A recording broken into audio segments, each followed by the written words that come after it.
Welcome everyone back to the channel. My name is Mike, and today we're going to go over one of my favorite games. It's a hidden gem.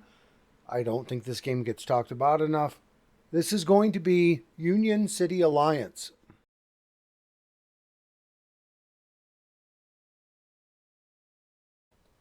Alrighty, today we're going to be going over this game. It's one of my favorite games of all time. I'm going to kind of show you how to play it a little bit, at least do the best I can at it. And as I said, this is one of my favorite games of all time. It doesn't get enough attention, so we're going to go over it today. We're going to do a playthrough. And if you follow the playthrough along, this video may help you understand exactly what's going on, so I suggest you watch it, and let's get started. So one of the first things I want to go over are the different cards in the game. You're going to have character cards, and in the top right corner of those character cards, you're going to see a number. That number represents your hit points, or they call it stamina in this game.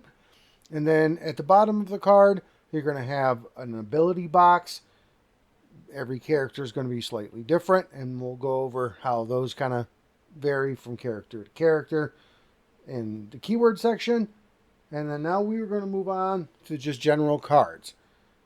There are origin cards, power cards, and union cards in this game for player cards. Each are denoted in the top right corner. Power cards are going to be earned by heroism. As you do different things in the game, you can get heroism. That's kind of, and you get these cards, it's specific to your character. So Wrangler's power cards are not going to be found in Sunbeam's deck. And it's kind of like a leveling up system. It's pretty cool. Then there's origin cards. That's your basic starting the game cards like in any deck builder. And then there's going to be union cards at the beginning of the game.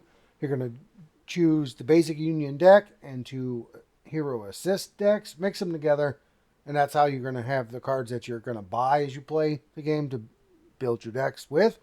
And they're all going to offer you different resources. The resources they're going to offer you is Valor as the first one. Valor is going to let you pay for different cards so you can build your deck.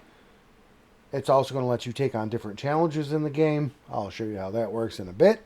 There's going to be Might. Might is going to let you take on different challenges as well. And it'll also let you attack different enemies. Every enemy has a stamina stat just like you do. And when you get them down to 0, they lose.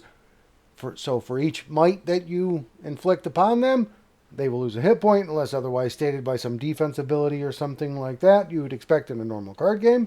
And then there's going to be Speed. Speed is going to allow you to move on the map. It's going to allow you to explore different regions. Also on each card, you're going to have an ability box. In that ability box, there's going to be a keyword possibly, and it's going to kind of explain what that card does in addition to giving you those base stats. Very cool system. And then in the bottom right-hand corner, there's going to be a little system so you know what card that, or what deck that card belongs to. Very helpful when you're trying to sort this later on. There's also going to be city cards in this game. City cards will either offer challenges or enemies to combat on the different city tiles. And again, because it always lays out different every game, it's going to make the game very variable. I've played this game 20 times. I don't feel like I've barely scratched the surface. You move from one tile to another, or from one tile to an unexplored area. When you explore that area, you're going to set out in a 2-player game 2 union cards and 1 city card. And on those city cards, you're going to have challenges, enemies, like I said. If it's a challenge card, it will tell you what it takes to do it. And unlike an enemy where you can chip away at its health over time, challenges have to be done all at once. So if it's a 2 Valor challenge, you have to have 2 Valor on that turn to defeat it. And then underneath, it will have either a debut action or a result on if you overcome that challenge. Enemies will have defeats and special rules for that one. And then in the bottom hand right corner for that one, it's also going to have a little icon indicating which deck it belongs. And these things can vary quite a bit. It can be deal damage to an enemy, move to a different block, gain a different card, get extra heroism, all kinds of stuff. So a lot of these challenges or slash enemies on the city cards are very important to do based on the situation that you're currently in. Also, and I think this part's really cool, some city cards, when they come out too early, has a little stage, like a episode number on it. And if it's higher than the episode you're currently on, kind of like a comic book setup, then you just put it on the bottom of the city card deck and you draw another one. So you don't get hit with a card too strong, but they're still in the deck to offer you challenge later on. I like that. At the beginning of the game, you're going to choose from several different city decks. There's 5 or 6, I think, in the base game. I'm waiting for an expansion that may never come, but I'm super excited and hopeful. And from there, we will move on to the keyword section. So as I stated, different parts of this game are going to have keywords. And those main keywords are going to be, we'll start with galvanize. And a galvanize keyword on a card means you can use it once during your action phase. So as you're playing the game, during your action phase, after you play a card, get the ability on it, or get the base resources on it, you can also, and it's optional, activate that ability underneath galvanized, which is pretty cool. Then there's going to be feat. Feat differs from galvanize in one major way. To play a feat ability, it still has to be in your hand. So you don't get to put it on the table and get the base resources. Feat, that ability only works if it's still in your hand, and often you have to discard it to get that effect. There's alert. When you play an alert card, you have to activate it as soon as you draw it. So during the one part of your turn where you're drawing back up to your hand size, when you draw an alert card, you have to do what it says then, which is pretty cool. I don't think I've seen that actually in a game before. I think that mechanic's pretty cool. Then there's rally. Whenever you buy or gain the card in whatever manner, you activate the rally ability at that time. And some rally abilities tell you to deal damage. Some tell you to heal, that kind of thing. But you only do it the one time. That's the time when you first gain it. You're going to have counter abilities. Counter abilities are basically how you defend yourself against enemy attacks. And just like feat, it has to be in your hand when you use it. You can't have already played it onto your board as a legacy card, or it can't be on your... most of the time when you're going to attack, it's going to be in your hand anyway. But for the use of a counter ability, it has to be in your hand. Then there's Gambit. Gambit is basically counter, but it's going to be in your active area, which will bring us to Legacy. Legacy cards stay in your active area. Once you play it, it goes in your active area, and you can keep up to 4 Legacy cards out, constantly strengthening your character as time goes on, or you want to use it in a very specific situation kind of thing. And often Gambit cards or Gambit abilities are on Legacy cards. So to use that Gambit ability, you would dismiss that Legacy card to your discard pile to activate that ability. And then you're going to have Surge. Surge are often pretty unique attacks or unique abilities. Again, it has to happen while it's in your hand. And then if you don't use that card, it goes away. At the end of your turn, you have to discard it. But you can have it in your hand, activate its Surge ability, and then play the card for the resources that are on it. So that's pretty cool. I really like how this game gives you tons of flexibility to play it. I can't speak highly enough of this game, and we will move on now. Heroism is another resource that you'll get during this game. That's not Valor, Might, or Speed, but it will allow you to buy power cards. Power cards are denoted by that top spot in the corner again. That'll indicate its cost.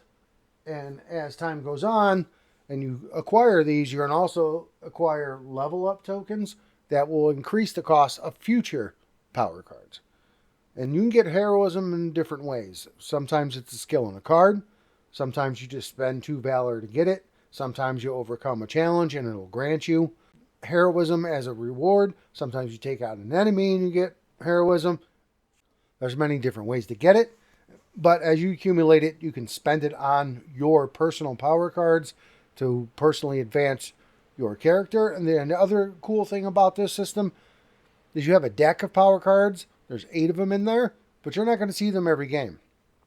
So you're going to pull out 2 into your area like we have here. And then as you buy one and put it into your hand, you get to choose whether you discard the other one or if you keep it out so you can buy it later. And then you refill that offer. But that offer is only ever going to be 2 cards. The other thing power cards and heroism system has is the talent ability, and not every hero has these, but the talent ability basically says you don't have to spend extra heroism if you have level up tokens out, and you don't gain more level up tokens for buying that card. So this particular card right here with a power cost of 2 that says talent will only cost the 2 heroism regardless of how many level up tokens we have out, and we don't have to gain another one for paying for it. It's a really cool level up system. I like it a lot, especially considering certain games you may be looking for a particular card and you don't get it. So you kind of start building different synergies with other power cards that are in your deck. I really like it. I highly suggest exploring that as much as possible. And that's going to take us to the map tiles. The map tiles is basically how you play everything in this game. You start at the Great Hall of the Union of Heroes. I love this game. And you're going to move around the map to do different things. To move, you will spend 1 speed to move from one block to an orthogonally adjacent block. There's no moving diagonally in this. You have to spend one speed per block that you move. And to explore, if you were here, you have to spend 2 speed for the next space because it's 2 spaces away from the Great Union Hall of Heroes, which is cool. You're exploring in this game. The city's unfolding in front of you every game. While thematically, these heroes should probably know the city that they're in, it definitely leads to much more exciting play. Also, each city map tile is going to have a street number on it. These street numbers are going to be referenced by different abilities, different cards that come out from the enemy decks, things of that nature. Each ability or each city block is also going to have an ability on it. Some are reusable, some are not. And when you use an ability, you're going to put an exhaustion token on it. And then as the episode changes later on in the game, if it's reusable, you will unexhaust it. If it is not, you will not. There's also champion actions. You will have to have everything on that thing cleared out before you can even use that action. They're generally stronger because of that fact. Some of them have debut actions on them, which means when you put the map tile out, you're going to have to carry out whatever action it tells you. There's also going to be non-action abilities on certain tiles. Basically, save Valor when you buy a card, or these Valor cards are more expensive, or whatever the case may be based on the particular tile that comes out. And again, this is going to come out every different time. The other thing that they use the map system for is for the enemy decks and how you spawn them so you can win the game. I think that's pretty cool. So like the very first enemy you're going to fight is going to be the Dino Mafia, and you have to explore up to the 3rd block. The 3rd ward is what they call it. So if you start here at the Great Hall of Heroes, 1, 2, and the next one over here would be the 3rd block.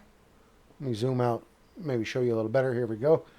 1, 2, 3. This would be the 3rd block. And you could choose to spawn a mobster here so you could fight it, win the game. So again, we'll cover that. To move from here to here, it just costs 1 speed. To move from here to here, it just costs 1 speed. But to go from here to this spot here that has unexplored, since it's 1, 2, 3 spaces away, to go from here to here, it's going to cost 3 speed to explore this ward 3 spaces away.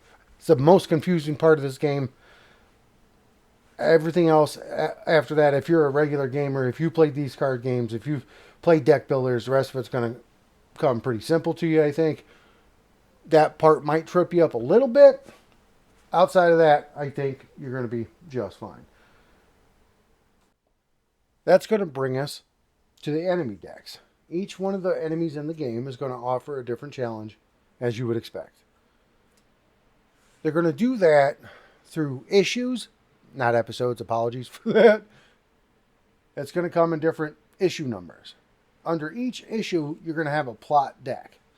And that plot deck is going to have this little symbol here designating what issue it is. You're also going to see that on some of the player cards as on some of the enemy cards, as far as on issue 2 plus 1, it'll just have the little issue symbol plus 2. So on the second issue, it would do 4 damage to you, that kind of thing. So it's going to have this plot deck. It's going to change as the issue changes. It's also going to change the rules based on what issue you're on. So for example, in issue number 1, there's no disengage cost. Meaning, if you're in a space with an enemy, to move away from that enemy, it doesn't cost anything.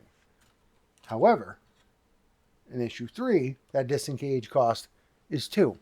Meaning to move away from an enemy, it would cost you 2 plus whatever it takes to move away. So it's always going to get a little bit more intricate as you play through the game. The difficulty is definitely going to ramp up.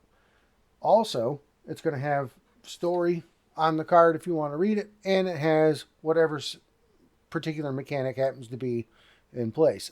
For this particular enemy, the Dino Mafia, we have to take out 3 mobsters. So in issue 1, the special ability for that issue is the top mobster card is revealed. So you actually know what mobster is coming up, maybe help you prepare for it as you build your deck.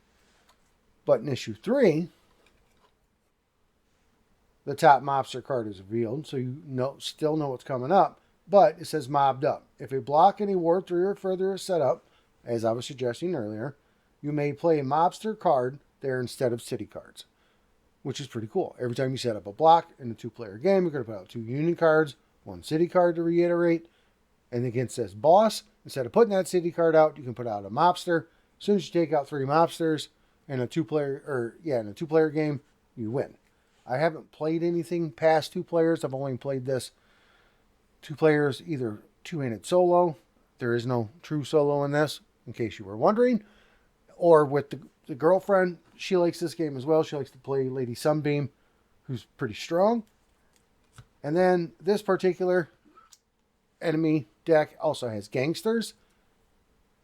These are all the same, but different cards are going to put these on your block. They're going to punch you in the face. There's that little issue number I was talking about. So in issue 1, this one does 2 damage to you. In issue 3, this card does 4 damage to you. It has a threat level on it. This threat level tells you how far away on the city it is before it punches you in the face. So if it's at a range 1, it will move into your space and hit you for whatever damage based on. And then it has its stamina level as well. There's also what's called a peril deck. At the end of your turn, after you activate the threat stage, you're going to draw a peril card. Every peril card is going to be a little different. Every boss is going to have a different peril deck. So it's just going to kind of it's going to be different no matter what you do. This one says play a gangster card on your block, like I just showed you. And that gangster card threatens you, meaning it's going to punch you in the face. If it's issue 3+, you also play another peril card. So you can start digging through that plot deck pretty quick. There's 1 way to win. There's 2 ways to lose. To win this game, you have to achieve whatever it is that particular boss / scenario wants you to do. For the Dino Mafia, you have to take out the 3 mobsters, or you have to take out the mobsters based on your player count. And to lose depends on how you're particularly playing. You can either play where all players have to be taken out, or if you don't like player elimination, as soon as somebody gets taken out. So you want to prevent that as much as possible. The second way to lose is you go through all of these plot decks, which is going to take a minute, but it can happen. And if you go through all of those plot decks at the end of that turn, you automatically lose. The Dino Mafia has done whatever it did to the city, taken over, etc., etc., and that's going to be that you lose. The other thing they have in this game for these to step it up, if this becomes too easy for you, is they have epic cards, and they will replace different cards in the peril deck. They will replace different cards in this gangster deck. And in this gangster deck, that's really where it seems to be stepped up the most. They really do some nasty stuff to you. And it's going to change one of the mobsters to the Pterodon, the big epic boss guy. He's a whole lot stronger than the regular mobsters. And that's going to be that for that basic explanation of this game. I hope I've kind of given you a fun rundown. I try to do it where it was informational but also kind of quick. Watching long drawn out tutorials kind of bother me. So apologies for that. If you like that format, let me know. If you'd like it to be more slower, if you'd like it to be more in detail, in depth, let me know. And I will address that in the future. And I want to thank everybody for being here today. You know, I like sharing these games with you. This is one of my games. I'm going to also leave a description or a link in the description of this video on where to get this game. And I want to thank everybody for being here. You have a great day.